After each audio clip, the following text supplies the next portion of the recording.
All right, so here we are on lesson 10-5. Remember, when you're doing your classwork and your homework, we're not starting at lesson 10-1, so don't do that. We're on 10-5, so really pay close attention every day to which lesson we're on and which pages in our workbook we're doing. So our story problem for today, for adding decimals to the hundredths place. That's our lesson, adding decimals to the hundredths place. So let's look at it. Brian went grocery shopping with his dad. The receipt shows part of the produce that they purchased. How many pounds of onions did they purchase all together? All right, let's look at the receipt here. We've got yellow onions. He purchased 37 hundredths of a pound. It gives you a bunch more information, tells you how much per pound it is, $1.49 a pound, and it says that he actually spent 55 cents on the yellow onions. Same with the white onions. He purchased 1 26 hundredths of a pound at, the price per pound is $1.49 a pound, which means his total spent on white onions was $1.88. So that's our information, but what is it asking? It's saying how many pounds of onions did they purchase all together? So how many pounds of yellow onions is right here? 37 hundredths of a pound. How many pounds of white onions? 1 26 hundredths of a pound. So when it says how many pounds all together, what are you going to do to those two numbers? You're going to add them together. So it says to find the total number of pounds Brian and his dad purchased. Determine the sum of, means addition, right? The sum of 37 hundredths and 1 26 hundredths. All right, it says use place value and add the same way you add whole numbers. All right, this is why decimal addition and subtraction is so easy, because you are doing the exact same thing as just simply adding. The only extra step that you have to simple addition and subtraction is one very, very important rule. You have to make sure when you write out your problem to add or subtract that you line up the decimals. That's the only key. If you make sure you line up the decimals, then it's just purely addition or subtraction. So let's look at this. Let's move it up a little bit.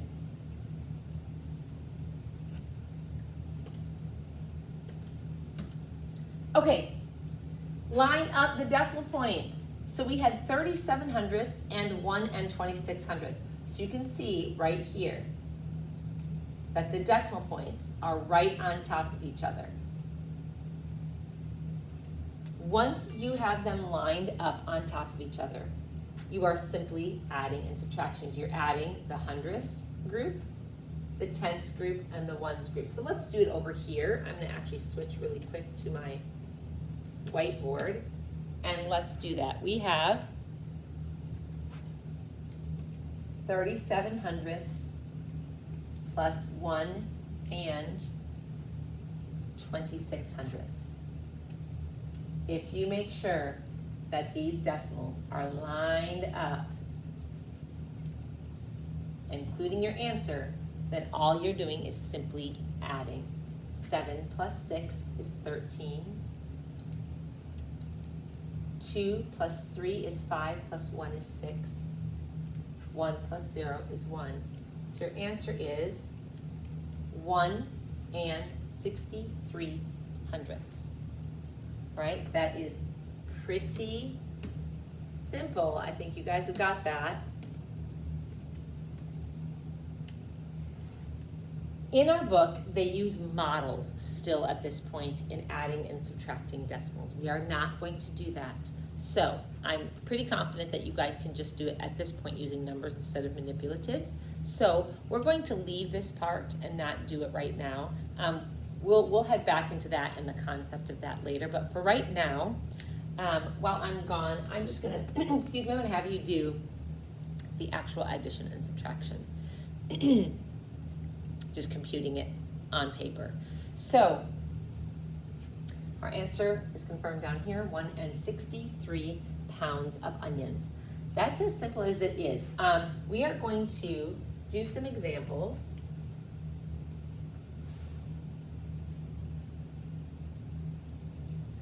All right, so let's try. So if it says add and use base 10 blocks to check, you do not need to do that this year. You do not need to use your base 10 blocks anymore. Let's go ahead and add some up. Let's pick this one right here. Let's do number 9. All right, we've got 9 plus 8 is 17. 6 plus 2 is 8 plus 1, 9.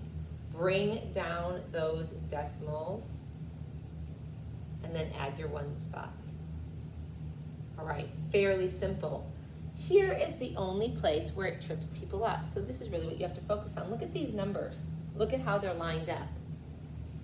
That decimal place is lined up. It doesn't mean some people want to squish everything over to the right, how you are used to doing, to make them line up, but you are actually lining up the place values. So the ones place values are all lined up, the decimals lined up, the tenths and the hundredths are all lined up. So let's do a couple practice ones where they are not lined up. So let me scoot down here. Align the addends. Remember, these are both addends, and the sum is your answer. Addend plus addend equals sum. Align the addends and determine the sum. All right, so let's look right here. We have 10 and 2 tenths, 15 and 79 hundredths. So you're going to line them up on top of each other. 10, and then you've got 15 and 79 hundredths. So you have to make sure the decimal goes here. Even though you've got this one hanging over here, right? You're still concerned with lining up those decimals. What do I do with this spot? I'm going to just add a 0. Does that change the value of anything? No, it doesn't. So I'm just going to add a 0 there, and now I simply have a regular addition problem. 9, 9, 5, 2. All right, let's try one more sample, and I think you've got it. And you can go ahead and do your work on your own. Let's try number 30 all the way down here. Okay, we have 2 and 9 tenths, 2 and 9 tenths.